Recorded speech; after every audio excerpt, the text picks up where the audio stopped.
The evidence that's surfacing is jaw-dropping and could finally answer the burning question: who really told on Durkio?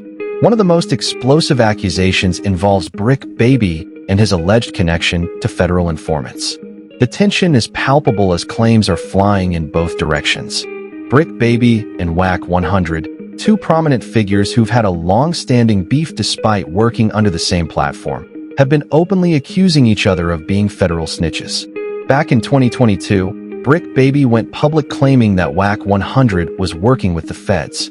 He specifically pointed to how Whack seemed to know an alarming amount of inside information about Quando Rondo's shooting in Atlanta.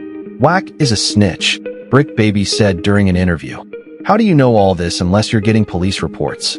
His accusations sent shock waves through the streets, amplifying the tension further. Quando Rondo's tragic shooting was initially thought to be the result of a bad drug deal. Whack 100 even went on record claiming that the world believed the situation involved a weed deal gone wrong between Armenians or Persians. But now, questions are being raised about how Whack had such detailed knowledge of the incident. Even platforms like WorldStar Hip Hop once published content accusing Whack of being a federal informant, though that video has since been mysteriously deleted. But now the tables have turned. Whack 100 is firing back and leveling similar accusations against Brick Baby. During a podcast with Adam 22, Whack revealed that his sources claim Brick Baby has been working with the feds, feeding them information on Lil Durk and ODF. Things get even murkier when you dig into Brick Baby's past.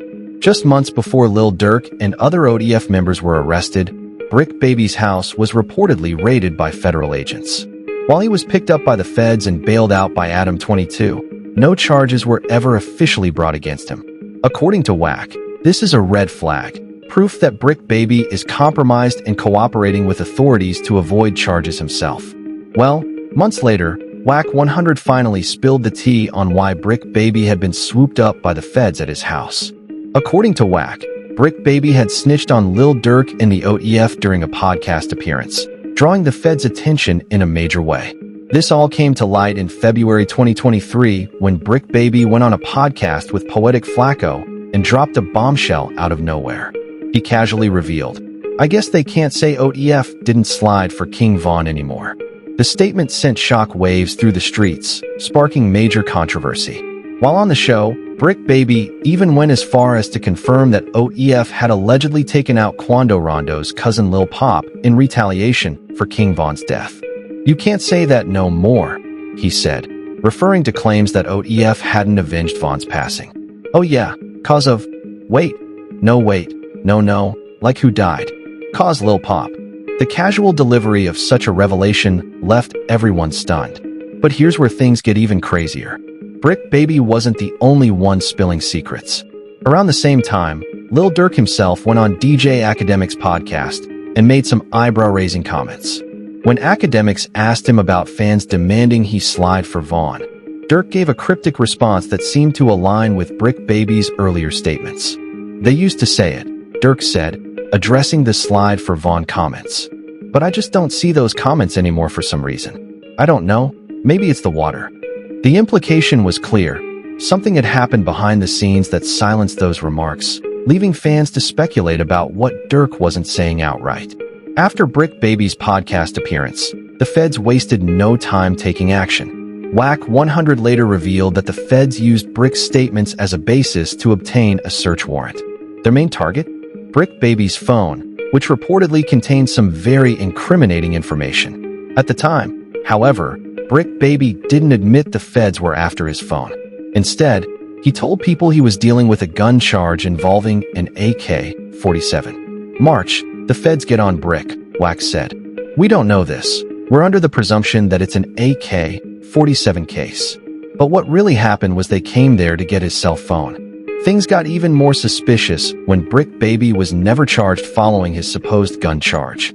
To this day, he hasn't been given a court date.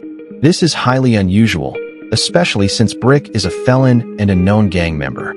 Typically, a gun charge for someone with his record would mean automatic jail time. But Brick claims the case was dropped because the DA didn't have enough evidence.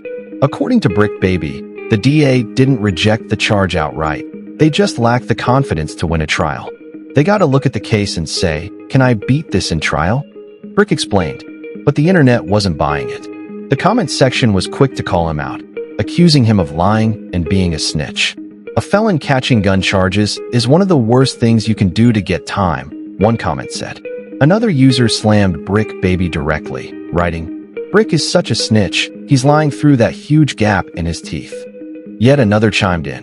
A known gang member gets caught with an AK-47 in his home, and now Durk and crew are arrested? Brick's a snitch. The skepticism didn't stop there. "When have the courts ever said we're going to throw out your case because we don't think we can win?" Another fan asked. The inconsistencies in Brick Baby's story only fueled the speculation. After Lil Durk's indictment became public, Wack 100 delivered what he called the final nail in Brick's grave. According to Wack, the real reason the feds were after Brick Baby's phone was that they suspected he was actively working with OEF members on the day of the Quando Rondo shooting. Wack claimed Brick had allegedly been providing the hitman with Quando Rondo's exact location, making him a key figure in the investigation. The accusations have cast a long shadow over Brick Baby's reputation, with many convinced that his involvement with the feds goes deeper than he's letting on. If you go in there and look at that report, number 4 is a local guy that was dropping Quo's locations, Wack 100 said, not holding back as he revealed more details tying Brick Baby to the fateful shooting. According to Wack, after the shooting, the feds informed Quando Rondo that he had been set up by his own gang, the Rollin' 60s Crips. "What do you think the police told Quando?" Wack asked rhetorically. "That the Roll 60s set him up." The accusation sent shock waves through the streets, adding yet another layer of betrayal to this already tangled web of events. It turns out both Brick Baby and Quando Rondo were repping the same gang. When Quando landed in Atlanta, he checked in with his gang for protection, as is customary in gang culture. What was he claiming? Roll 60s. Where Brick Baby from? Roll 60s. Who you think he checked in with? Roll 60s, Wack continued. The connection seemed undeniable, and it explained why the Savannah rapper later took to social media to denounce his gang, claiming they didn't have his back when it mattered most. Wack also dropped another bombshell, revealing that the one person who could tie Brick Baby to the case is currently on the run. This unnamed co-conspirator had reportedly been targeted by the feds on the same day OEF members were arrested in Chicago. The feds had also come for this individual in Los Angeles, but he managed to slip through their fingers. The day they kicked in the doors and picked up the OEF guys, Wack said, building the suspense, they kicked in his door right here in Los Angeles. Only he wasn't at Mama's house. When asked where he was, Wack replied, "He was somewhere in the streets. He's running right now." The revelation added another layer of intrigue and chaos to an already explosive story. With the unnamed co-conspirator still evading capture, questions remain about how deep the connections run and whether Brick Baby's role is larger than initially suspected. One major piece of evidence tying Brick Baby to this case is his own music. In the track titled Not Enough, Brick Baby appears to spill details that align too closely with real events. His lyrics are damning.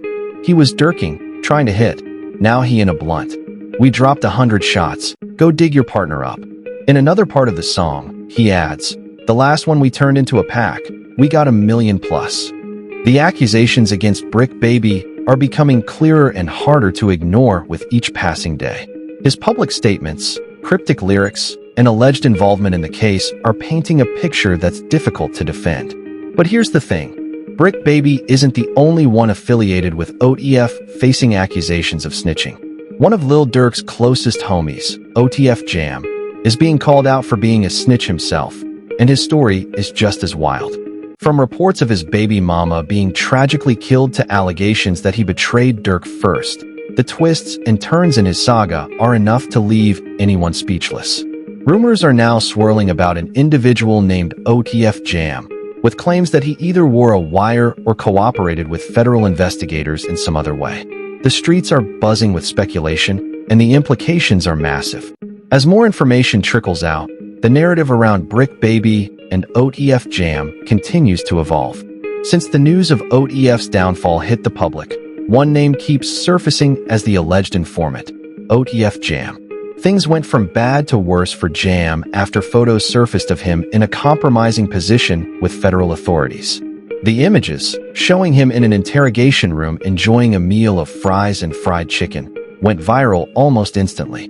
DJ Academics shared the infamous photo, and the internet tore into jam with ruthless commentary. One user wrote, "Snitching on your mans for some McDonald's is wild." Another joked, "Instead of 'I'm loving it,' it's 'I'm telling it.'" The backlash has been relentless, with many calling out Jam for what they see as the ultimate betrayal. Rumors are swirling about why Jam chose to snitch, with two theories dominating the conversation. The first is petty and almost unbelievable, but if the second rumor is true, then Lil Durk's actions may paint him as both vengeful and calculated. Jam, a longtime member of OTF, was released from prison in 2022 after serving 12